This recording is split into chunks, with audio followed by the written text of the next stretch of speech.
Resident Evil 9 is going to be massive. Today, I want to talk about everything that we know so far, including the story, the characters, and the setting, as well as talk about a couple of leaks. We're just going to ignore that voice crack. As well as talk about a leak that may turn out to be true. Be sure to leave a like if you guys are excited for Resident Evil 9, and let's get into it. Anyway, Happy New Year, everybody. I hope each and every single one of you have an amazing year. Also, check out this wall light that I got from Numbskull Designs. So we actually do know some things about Resident Evil 9. In this video, I will be making some predictions, but we actually do know some things factually about the game. But first, let's talk about our predictions. Let's all sit down together and talk about where do we think this franchise is gonna go. And I think that's the scariest part about Resident Evil 9 is that this series could just continue going in a completely wacky direction, or the series could go back to its roots and maybe bring back zombies, which I don't think it needs to do, but you get my point. I've always said that Resident Evil needs to continue evolving. I know there's a lot of people that are like, Resident Evil is all about zombies. This series has always been wacky and crazy, and I really do think Resident Evil 9 is not going to hold back. But there's one prediction that I've seen a lot of people make, and I feel like it's going to turn out to be true because it's the only logical answer, and that's Resident Evil 9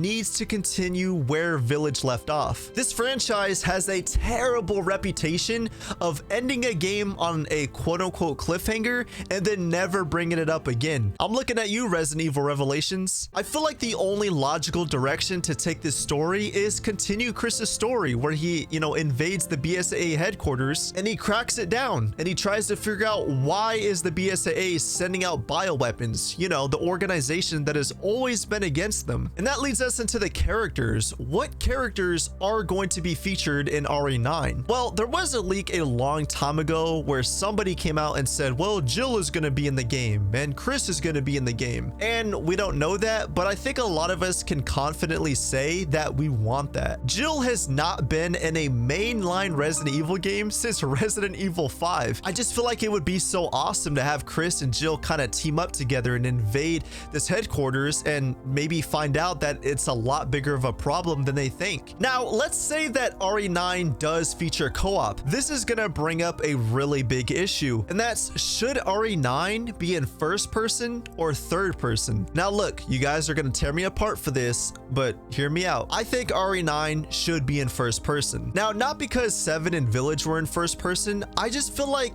we've gotten so many Resident Evil games in third person, it's just gonna feel like the same old, I understand that a lot of you guys prefer third person over first person, and that's totally okay. You're allowed to feel that way. I personally like first person, not only because it switches up the feel of the game, but I feel like in some ways, first person has a lot more potential than third person. Imagine if Resident Evil 7 was in third person. It would not feel like the same game. A lot of people might disagree, but there's actually a third person mod for RE7. So if you go play RE7 with that mod, I'm telling you, it does not feel like the same game. Now, even though a lot of us are so worried about the gameplay and how's the game gonna feel and what is it gonna look like, what about the setting? You know what I mean? Like, where is this game even gonna take place? Now, you could say that it could take place at the HQ of the BSAA, but how are you gonna make RE9's setting interesting? How do you go from Village's setting to RE9's simple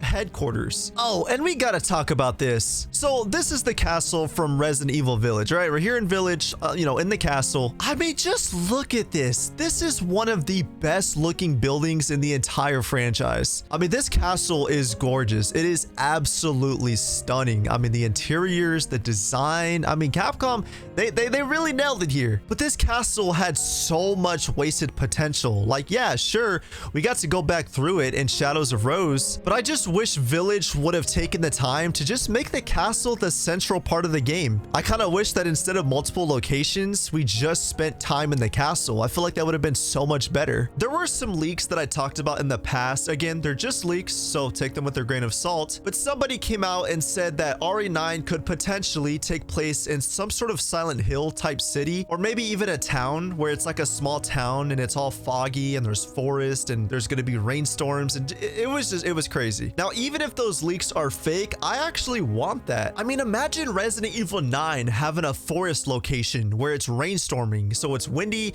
it's thunderstorming, it's dark, it's creepy, and while you're navigating through the forest, you have like these creepy creatures that are chasing after you and that are stalking you. I mean, maybe even throw in a Mr. X type stalker enemy in the forest with you. There are so many things that this game can do, and I just don't know where this franchise is going to go. I do believe that RE9 will be Chris's game. I think Chris will be the main star.